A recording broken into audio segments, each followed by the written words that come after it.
Saudara-saudari yang dikasihi oleh Tuhan, seorang Kristen dewasa yang telah mengikut Tuhan selama bertahun-tahun mengalami masa-masa ketika Allah terasa jauh sekali.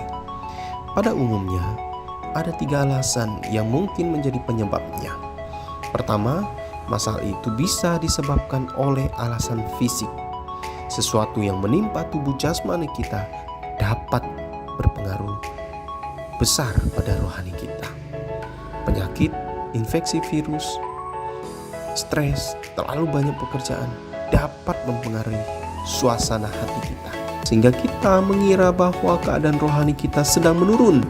Padahal masalah sebenarnya adalah kondisi fisik yang lemah. Yang kedua, Allah terasa jauh bisa disebabkan karena telah berdosa dan belum bertobat. Allah telah membuat sistem kerohanian kita sedemikian rupa sehingga ketika kita berdosa, muncullah rasa bersalah.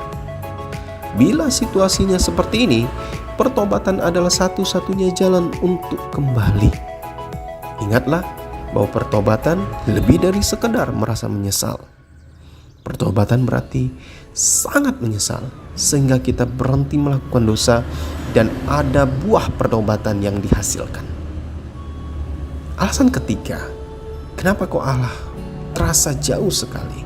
Itu karena kita gagal untuk menyediakan waktu agar hubungan kita dengan Allah tetap terjaga. Ini yang paling sering dijumpai. Kalau kita tidak menyediakan waktu untuk berbicara kepada Allah secara teratur, melalui doa dan mendengarkan suaranya melalui firman yang kita baca, maka kita akan merasa bahwa Allah jauh sekali. Kita akan menerka-nerka dan mencoba memahami Allah, tetapi kita merasa kita gagal dan kita tidak bisa. Karena kenapa? Kita tidak memiliki waktu, menyediakan waktu agar memiliki hubungan yang tetap terjaga dengan Allah. Ketika Allah terasa jauh, satu hal yang harus kita tahu bahwa kita tidak mungkin lari dari Tuhan. Karena Mazmur 139 menunjukkan ayat 7 sampai ayat 10. Dikatakan demikian. Kemana aku dapat pergi menjauhi roh-Mu? Kemana aku dapat lari dari hadapan-Mu?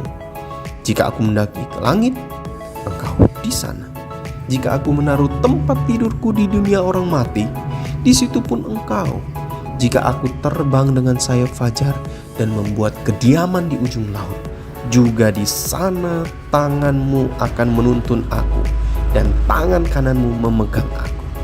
Tuhan mungkin terasa jauh, tetapi sebenarnya Dia dekat. Kisah Rasul 17 ayat 27 sampai 28 dikatakan demikian. Supaya mereka mencari Dia dan mudah-mudahan menjamah dan menemukan Dia, walaupun Ia tidak jauh dari kita masing-masing. Sebab di dalam Dia kita hidup, kita bergerak, kita ada. Seperti yang telah juga dikatakan oleh pujangga-pujanggamu, sebab kita ini dari keturunan Allah juga. Tuhan tidak pernah meninggalkan kita. Kalau kita sungguh-sungguh mencari, Dia akan dapat ditemukan. Yeremia 29 ayat 13 dan 14. Apabila kamu mencari aku, kamu akan menemukan aku. Apabila kamu menanyakan aku dengan segenap hati, aku akan memberi kamu menemukan aku. Demikianlah firman Tuhan. Dia tidak mungkin meninggalkan kita. Firman-Nya akan digenapi dalam kehidupan kita tepat pada waktunya. Tuhan Yesus memberkati kita semua. Selamat menjalani aktivitas kita hari ini.